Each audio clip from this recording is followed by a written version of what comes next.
So we've gotten a few inquiries here at Mere Point Oyster Company about what techniques we use for floating nursery in the summertime up here in around Mere Point in Brunswick, Maine. So we use a couple different systems, but the same concept. We've used boxes in the past, floating boxes with pet screen. What we found out is that the birds like to take debris and fish and things up onto them, and when they're feeding, they're pushing holes through, and so you can lose a lot of 2mm oysters real quick through one bird beak hole. So anyway, what we've done is we've transitioned to this new system where we use nursery bags. These nursery bags are green. They're the green 0.75mm. So in theory, any animal bigger than that shouldn't be able to make it through.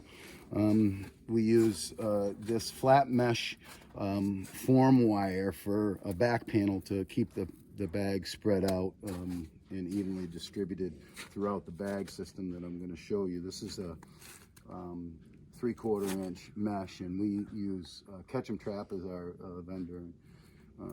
Sends us this stuff.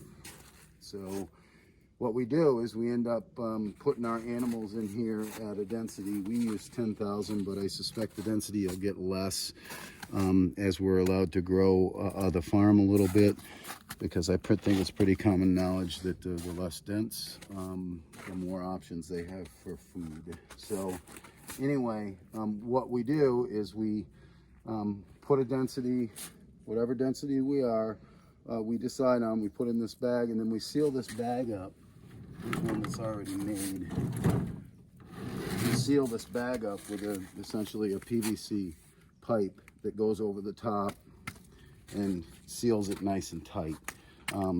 So your animals are secure inside of this. So the two systems that we use are the small 4mm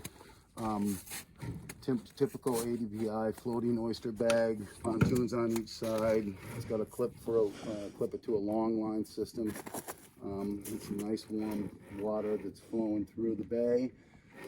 Simply slip that in there, close this up just like this, and take the bungee, you pull the bungee over, and now you've got you've got it in there, and then you just attach to the line, throw it out there and float.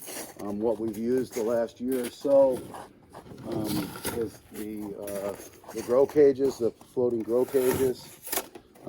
They are pretty easy. They provide a little bit more protection now, and so what we do in here is provide a little bit more flow through. The concept is we use a larger mesh because we've got now 2 layers of protection from all the aerial predators that are out there. So put that in there, obviously fill it up with 3 to 6. We try to keep 3 in the cage is here at the top. We can load it as many as 6 of these nursery techniques, these nursery systems. So lock it down, obviously, and what you have, flip it over, and the feeding position, and now you have your small animals feeding. So obviously everybody knows what the feeding position is, like that, floating. So our crew will come around. This is one thing that we take some time doing, is we take some time giving these a volume wash, flipping them back up, making sure that we hit these with high volume water, trying to keep the biofouling down. You can see on here, this is one of the ones we haven't cleaned yet, but you can see the biofouling that occurs. One thing that's important when you're dealing with these such small animals is you tend to lose a lot more in the handling process. So this is an example of oysters that we didn't take enough time to we're just trying to get them out and moving along because it's so busy that time of the year. But these are oysters, so be careful to make sure that these get bagged up. What we're going to do this year is, I think, put a small float system in the top to try to lift it up.